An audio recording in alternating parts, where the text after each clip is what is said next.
All right, gang, I have a Thursday morning editorial for you. It's a short one, but I went through at least 40, 50 pages scrolling through news stories just to try to find a good editorial for you on police accountability, transparency.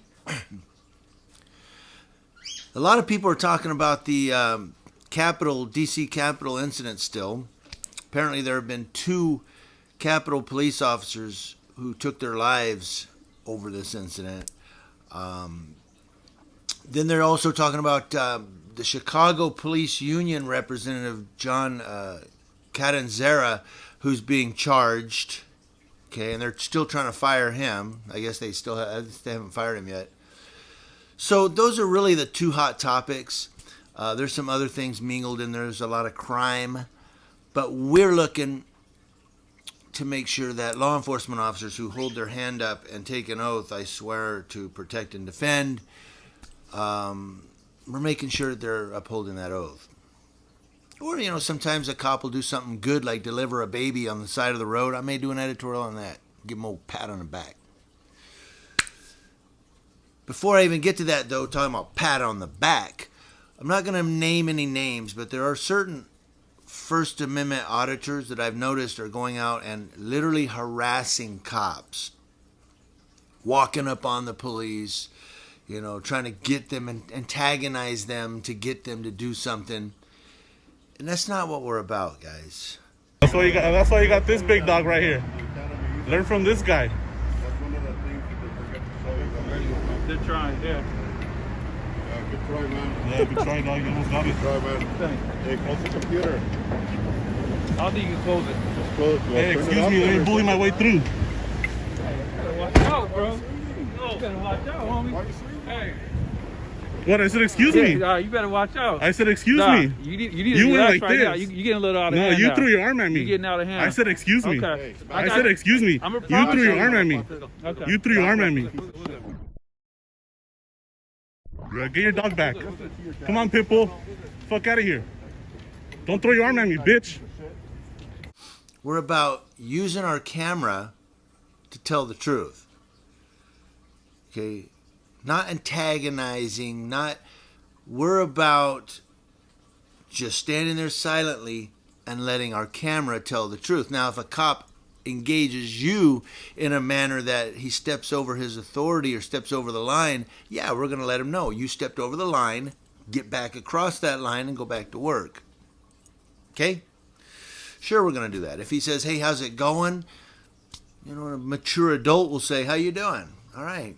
Good job, sir. Thanks for being professional.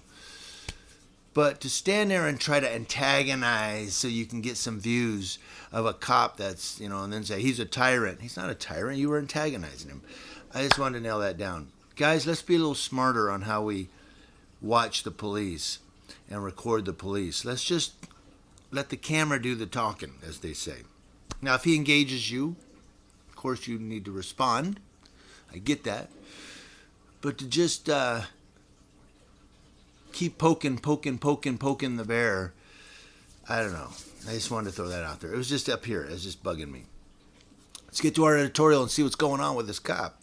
Thank you to WSOCTV.com for giving us this story. Out of North Carolina, a Bessemer City police officer has resigned after being arrested and charged with driving while intoxicated Sunday in Gaston County.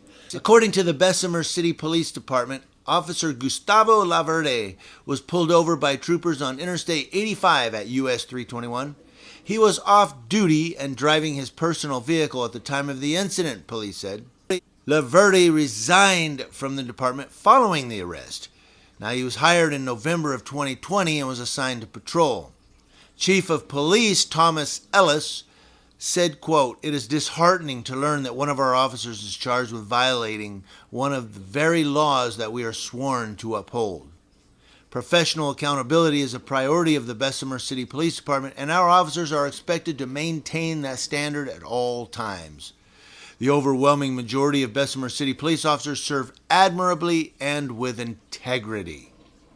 And so this police chief, the first thing he said is it's disheartening that one of our officers is charged with violating one of the very laws that we're sworn to uphold. Do you think he watches my editorials? Or our editorial? You think he watches our videos? Or is that just something that came to him to say? I don't know. But he's right. You know, this officer was hired in November of 2020. First of all, this cop didn't even last, 3 months? 2 months. December, January. This guy didn't even make it 90 days. And did he just get out of the academy, or was he a transfer?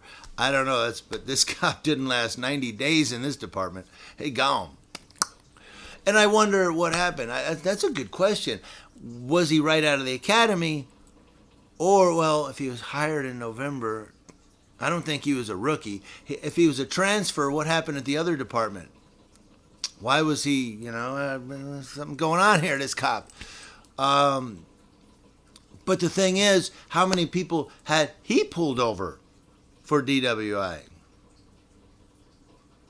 Little hypocrisy going on. And so when we're out there recording the police, we have to remember that we have to keep them accountable and transparent, meaning we have to make sure they're not violating or breaking the very laws that they cite other people for.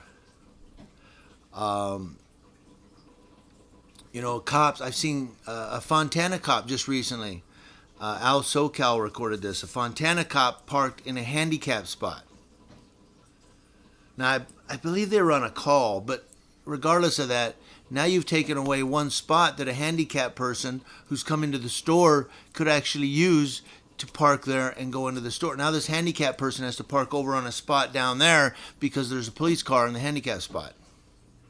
Now you've inconvenienced somebody who literally is handicapped, who literally has limitations to their movement that you don't have. You're a police officer. You should have parked down there and walked your healthy butt up to the store to do whatever you were doing there. Well, I'm on a call. It's an emergency. Okay, park in the middle of the lane. That's fine. Keep your lights going and walk in there. That's fine. Well, I don't have a problem with that. But you parked in a handicapped spot. You took a spot away from somebody. But anyway, I don't mean to harp on that. But that's my point. And then you got this cop here, DWI. So when you're out there, look for police vehicles and police officers, law enforcement officers, that are breaking the very laws they're sworn to uphold. Get your camera out and go, officer, you're sworn to uphold the laws of the land and this county and this city, correct? What's going on here?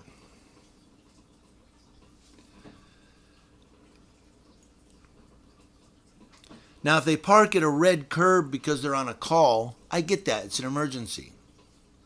But if they park at a red curb because they're going to court, that's still a violation in my eyes. I called the CHP out on that one time, and he apologized. He said, sir, I'm very sorry. I'll rectify it. Wow, thank you. You're professional. No, but he still broke the law. He parked at a red curb. Now, if there was a fire at that building right there, the cop's in court. What are they going to do with his car? Fire department's got to park over here because he's parked right up against the red curb. So, again, I called him out. He was very, very, very, very professional. But that's what you have to do.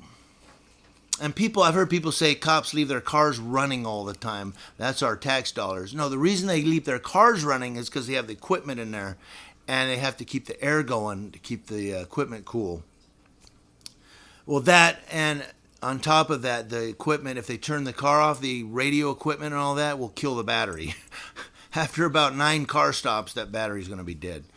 But they can't always turn off. They can't keep turning off the computer every time they stop somewhere because they have to sign into those things. And through Wi-Fi, it has to, connect to dispatch or connect to Central, who's sending them the calls. So sometimes that CAD, which is computer-assisted device or computer-assisted display, I don't know, somebody will correct me, but that CAD sometimes don't always connect real easy. I've heard police officers say, I'm having problems connecting to my CAD, and then the dispatch will try to hook it up on their end. So that's why the police cars are always running, okay? It's because don't want to kill the battery, got to keep the equipment cool, and it's just, they can't just keep signing off and signing in, signing off and signing in every time they want to, stop somewhere. What do you guys think about all I've said? I've given you quite a bit to chew on. Let me know in the comment section below. Community Leo Watch, watching Leos. That's law enforcement officers to include those committing DWI in North Carolina and from coast to coast.